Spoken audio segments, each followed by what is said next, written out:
राष्ट्रवादीच्या नेत्या रुपाली ठोंबरे पाटील सध्या आपल्या सोबत आहेत. आपण त्यांच्यासोबत चर्चा करू. ताई, अजितदादांचा अपघात की घातपात अशी शंका संबंध महाराष्ट्राच्या मनामध्ये आहेच. मात्र काल सुनेत्रा पवार यांनी भाषणावेळी त्यांच्या सुद्धा मनात शंका आहे अशी उपस्थित बोलताना त्यांनी केली. काल बारामती पोटनिवडणुकीमध्ये माननीय सुनेत्राबाईंनी सांगता सभेमध्ये बोलत असताना ज्या संपूर्ण महाराष्ट्राला जगाला माननीय अजितदादांचा हा अपघात नसून घातपात आहे त्याच्यावर सातत्याने आज गेले 3 महिने प्रश्न विचारले जातात, तपास करायला लावतात सांगितलेलं आहे, गुन्हा दाखल करायला सांगितलं आहे. म्हणूनच काल माननीय वहिनी साहेबांनी सुद्धा सांगितलं, याच्या आधीही त्यांनी माननीय मुख्यमंत्री असतील, माननीय देवेंद्र फडणवीस साहेब, त्याच्यानंतर माननीय मोदी साहेब, माननीय अमित शाह साहेब यांच्याकडे सुद्धा निवेदन दिलेलं आहे योग्य तपास आणि पारदर्शक तपास होण्यासाठी. त्या काल त्याच्यावरूनच म्हणलं की संपूर्ण बारामतीला प्रश्न आहे की दादांचा अपघात हा होऊच शकत नाही, हा घातपात आहे. या ज्या बारामतीकरच्या लोकांच्या मनात शंका आहे, महाराष्ट्राच्या जनतेच्या लोकांच्या मनात शंका आहे, तीच शंका माननीय सुनेत्रा वहिनींच्या मनात आहे. मुळामध्ये लक्षात घ्या, सुनेत्रा वहिनींची जर आपण परिस्थिती बघितली की त्यांचं सर्वस्व गेलेलं आहे, परंतु ते गेलेलं असलेलं असे म्हणजे जे गेलेलं माननीय अजितदादा हे त्यांचं सर्वस्व होतं, हे गेलेलं असलेलं असून सुद्धा त्यांना त्यांचं डोंगरा एवढं दुःख बाजूला ठेवून उभं राहावं लागते. त्याच्यामुळे त्यांनी ती खंत बोलून दाखवली आणि त्यांनीही सांगितलं की बाबा माननीय अजितदादांचा हा जो काही अपघात आहे किंवा घातपात आहे हे पारदर्शकपणे समोर यायला पाहिजे. आणि ही मागणी सातत्याने जेव्हापासून ही घटना घडलेली आहे संपूर्ण महाराष्ट्र घराघरातील एक एक व्यक्ती ती सरकारकडे मागत आहे. त्याच्यामुळे त्यातलं सत्य बाहेर यावं असं त्यांनी त्या जाहीर सभेत बोलून दाखवलंय. भाजपाने जो जन आक्रोश मोर्चा काढला होता तो जन आक्रोश मोर्चा नसून ती रुदाली आहे असं रोहित पवार म्हणतात. रोहित पवार असं पण म्हणतात की 2029ला भाजपाला पराभवाची भीती वाटते. एक लक्षात घ्या, विरोधक बोलणार, राजकारणी सत्ताधारी त्यांच्या पद्धतीने काम करणार, परंतु आत्ता परिस्थिती खरंच राजकारणाची वाईट आहे. मुळामध्ये काल जो प्रकार घडला की महिला आरक्षण हा एक वेगळा पार्ट आहे आणि परिसीमान म्हणजे खासदारांच्या संख्येचं निर्मिती करणे हा एक पार्ट वेगळा आहे. परंतु काय होतंय की सत्ताधाऱ्यांनी म्हणजे भाजपनी जे काल आंदोलन किंवा मोर्चा काढला त्याच्यामुळे ट्रॅफिक झाल्यानंतर जी महिला ओरडत आहे किंवा जी सांगत आहे, तिला ओरडत आहे असं नाही म्हणता येणार, संतापलेली आहे, वेल एज्युकेटेड आहे, NRI मला दिसतीये ती. तर लोकांची अडचण होईल आपल्या कुठल्या आंदोलनामुळे, आपल्या कुठल्या मागणीमुळे. जर तुम्ही मुंबई ठप्प करणार असेल तर साहजिकच आहे नागरिक कुठलाही वैतागणार. आणि काही नागरिक असतात गाडीत बसून शिव्या देतात, काही नागरिक असतात समोर येऊन बोलतात. तर कुठेतरी सत्ताधारी असो किंवा विरोधक असो या दोघांनीही हे आता लक्षात घेणं गरजेचं आहे की हम करो सो कायदा चालणार नाही. लोक खूप जागरूक झालेले आहेत, सक्षमतेने ते समोर येऊन पुढे बोलत आहेत आणि त्या पद्धतीने ती महिला बोललेली. आता 2029ला कोण येतंय हे मतदार त्यावेळी ठरवतील. हर्षवर्धन सपकाळ यांनी सुद्धा असं ट्विट केलं की ज्या पद्धतीनं काल मुंबईमध्ये जी महिला आक्रमक झालेली होती मंत्री गिरीश महाजन यांच्या विरोधात या ठिकाणी, त्याच पद्धतीनं अनेक महिला भाजपाला सत्तेतून हाकलून देतील असं त्यांनी वक्तव्य केलंय. आता मी पुन्हा सांगते तुम्हाला की कोणाला सत्तेतून हाकलून देणार आहे का कोणाला विरोधकातनं सत्तेवर बसणार आहे हे सर्वस्वी ठरवणारी जनता जनार्दन आहे. परंतु सत्ताधारी आणि विरोधकांनी लक्षात घेतलं पाहिजे, तुम्ही जर जनतेला मूर्ख बनवणारे कार्यक्रम करणार असाल तर आता ती जनता ते सहन करणार नाही. आता ज्या महिलेने गिरीश महाजन यांना बोले, गिरीश महाजनच तिथं होते, तिथं जर समजा दुसरे कोण नेते असते तर मला वाटतं ते समोर आले असते.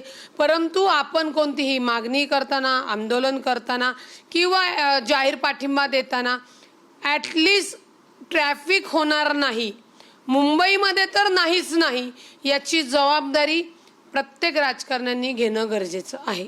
अशोक खरात प्रकरणामध्ये आता ठाणे कनेक्शन समोर येताना दिसतंय.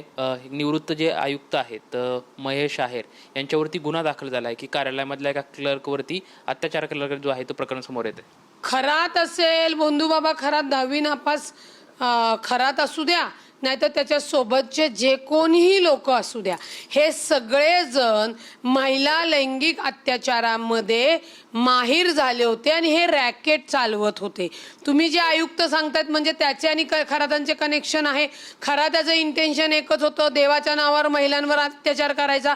त्याच पद्धतीने हे जे कोण माझे आयुक्त आहेत, काय नाव म्हणले आपण, महेश आहेर जे आहेत, तेही त्याच वृत्तीचे आहेत. खराच्या सोबत जे जे कोण कोण ट्रस्टवर सोबत ज्यांचे हितसंबंध संपत्तीचे लागेधवे आहेत, ह्या सगळ्यांनी एकंदरीत महिला अत्याचार करायचे आणि राजकारण्यांशी चांगले संबंध ठेवून तिथे कुठेतरी सरकारी योजना सरकारी फायदे घ्यायचे. हा कार्यक्रम त्यांचा मला वाटतं गेले 10-12 वर्ष चालू होता.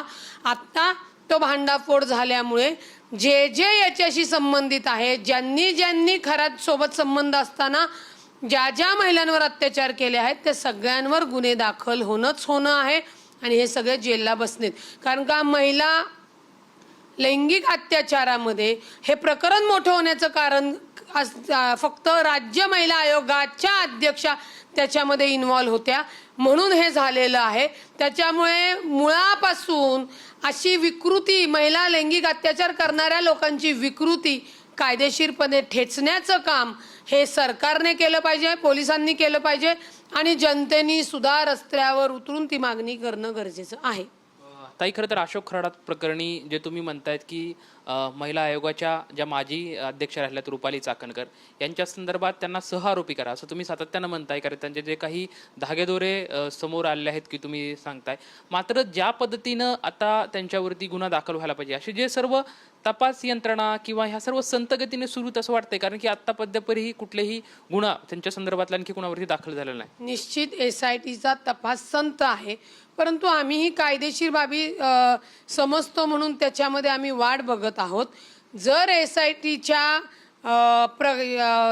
तपासामध्ये त्यांनी जर यांना आरोपी केलं नाही, त्यांना आरोपी का करायचं आहे, कारण का त्यांचा तेवढा सहभाग आहे. राज्य महिला आयोगाच्या अध्यक्षा अशा लैंगिक अत्याचार करणाऱ्या बाबासोबत जर संगतमताने ट्रस्टवर आहेत, त्यांची खाती आहेत, अनेक व्हिडिओ आहेत, अनेक फोटो आहेत, तर त्यांना तातडीने अटक करणं गरजेचं होतं. परंतु कुठेतरी मला वाटतं ज्या राजकीय नेत्यांना त्यांनी त्यांच्याजवळ नेलेलं आहे त्यांचे फोटो व्हायरल करून काही जे धमकी देण्यात येते किंवा काही ज्या गोष्टी आहेत या आम्ही आत्ता पोलिसांवर सोडलेल्या आहेत. पोलिसांनी नाशिक IT क्षेत्राच्या धर्मांतर प्रकरणामध्ये A to Z मेसेज केलेल्या माणसाला सुद्धा आरोपी करून अटक केलेलं आहे. त्याच धर्तीवर हे बघा, डॉक्टर बाबासाहेब आंबेडकरांचा कायदा हिंदूंसाठी वेगळा नाही, मुस्लिमसाठी वेगळा नाही, सर्व जाती धर्मांसाठी एकच कायदा आहे. त्या कायद्यानुसार ज्या पद्धतीने नाशिकच्या IT क्षेत्रातल्या प्रकरणात कारवाई केली त्याच पद्धतीने अशोक खरातच्या ह्याच्यात सगळ्या लोकांना जे संबंधित आहे, हितसंबंध आहे, ज्यांनी या महिला लैंगिक अत्याचाराला बळ देण्याचं काम केले त्यांच्या सगळ्यांना अटक होणं गरजेचं आहे आणि होतील.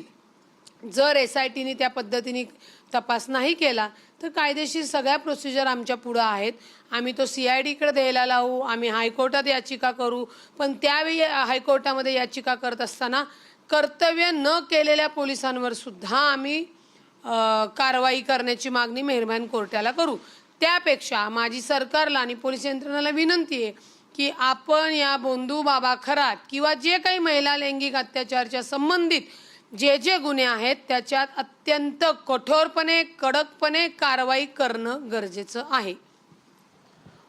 नाशिकमधल्या IT कंपनीमध्ये धर्मांतरणाचा जो प्रकरण आहे याच्यावरती ज्या पद्धतीने पोलिसांनी कारवाई केली त्याच पद्धतीने पोलिसांनी भोंदूबाबा अशोक खरात प्रकरणात सुद्धा त्याला सहकार्य करणाऱ्या संबंधितांवरती कारवाई करा अशी मागणी जी आहे ते रुपाली ठोंबरे पाटील यांच्याकडून होताना आपल्याला पाहायला मिळत आहे. कॅमेरामॅन अभिजित पिशेसोबत लक्ष्मण जाधव, TVN मराठी, पुणे.